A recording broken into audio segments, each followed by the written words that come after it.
1979, pour reprendre l'expression de la reine d'Angleterre, c'est Annus Horribilis. C'était la pire année, pas uniquement pour les Séoudiens, mais pour comprendre le monde arabo-musulman, il faut se pencher sur 4 événements qui n'ont pas la même historicité, mais qui ont transformé le monde musulman. Je les cite avant de les développer.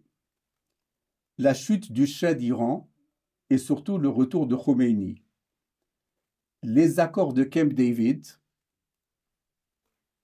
la prise d'otage de la Mecque par des fondamentalistes et l'invasion de l'Afghanistan. Donc ces événements n'ont pas la même historicité. Je commence par la chute du Shah et le retour de Khomeini. La chute du Shah, pour tous les pays du Golfe, pas uniquement pour les Saoudiens, est inquiétante parce que le Shah qui a surarmé l'Iran était considéré comme le gendarme de la région et un gendarme de proximité. C'était un élément de confort. Je cite un exemple, le sultanat d'Oman, qui produit assez peu de pétrole, a eu des turbulences politiques et c'est le Shah d'Iran qui a envoyé ses troupes pour protéger le sultan d'Oman.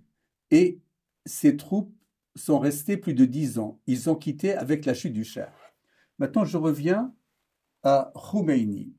Khomeini arrive le 1er février 1979 et le 30 et le 31 mars, il organise un référendum et l'Iran devient la République islamique d'Iran. La fête nationale de la République islamique d'Iran est le 1er avril, c'est-à-dire à la fin du dépouillement du référendum. Et là, on trouve pour les Saoudiens la double et ancienne rivalité arabe-perse et sunna-shia.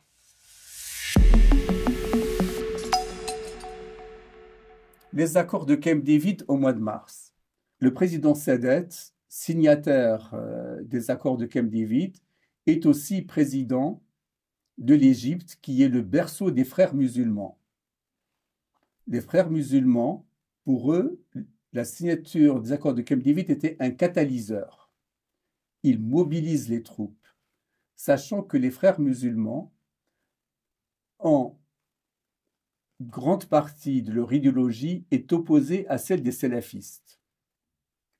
Ça, c'est les accords de Camp David qui était la matrice de l'essor politique des frères musulmans en Égypte. La preuve, ils ont tué Sadat.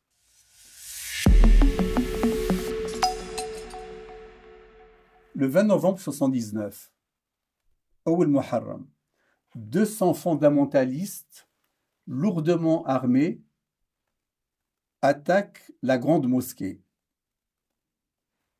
Et il y avait des milliers d'otages. Et comme ils n'étaient pas organisés, ils ont gardé 130, 150 otages. Mais les armes qui rentrent dans Masjid al-Haram, c'était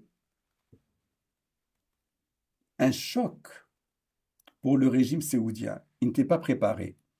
Et il faut rappeler qu'à la tête de ce commando de fondamentalistes se trouve Juhayman ibn al-Utaybi.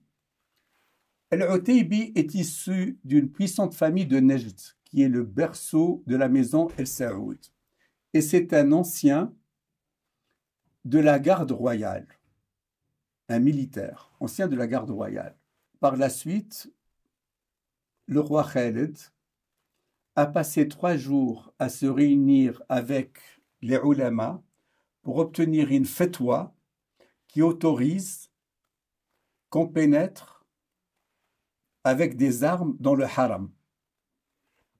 Donc c'est les 3 jours après que la garde royale a pénétré, mais l'attaque La contre-attaque n'a pas été efficace. Et à l'époque, Turki Ben Saoud, qui était le patron des services de renseignement, avait de très bons rapports avec le renseignement français, le SDEC. Il demande de l'aide. Après accord de Valéry Giscard d'Estaing, président de l'époque, on envoie une des troupes d'élite de l'armée française, qui est le GIGN. Et le GIGN arrive en Arabie Saoudite, à la Mecque, et il lance une très grande opération. C'est une opération qui a fait beaucoup de morts et plus de 600 blessés. Il y a eu presque 200 morts et 600 blessés. Et pour les Saoudiens, c'était une menace parce que El-Utaybi a exigé d'abord que son beau-frère, issu toujours de Neige, soit reconnu comme le Mehdi. Et ensuite, il a déclaré que le régime des El Saoud est illégitime parce que il a ouvert le pays aux influences des cultures occidentales, donc non islamiques. Et bien sûr, les terroristes qui ont été arrêtés ont été décapités, place publique, avec retransmission directe à la télévision pour donner l'exemple. Et lors de l'enquête, on a découvert qu'il y avait un certain Mahrous Ben Laden qui a participé dans la logistique, c'est-à-dire les camions de l'entreprise familiale Ben Laden ont acheminé l'armement à l'intérieur de la Mecque. Bon, à l'époque, Mahrous Ben Laden a été blanchi, mais les autres terroristes ont été décapités. Et pour la petite histoire, la France qui a envoyé le GIGN a bénéficié d'un prêt de plus de 20 milliards de dollars. C'était très important pour la France parce qu'elle ne voulait pas se soumettre au prêt contraignant du FMI. Donc pourquoi je parle de ce prêt? C'est toujours une forme de géopolitique, c'est le pétrole. On remercie avec le pétrole, là en l'occurrence c'est les pétrodollars, et le régime s'est un peu sauvé parce que la menace était très forte.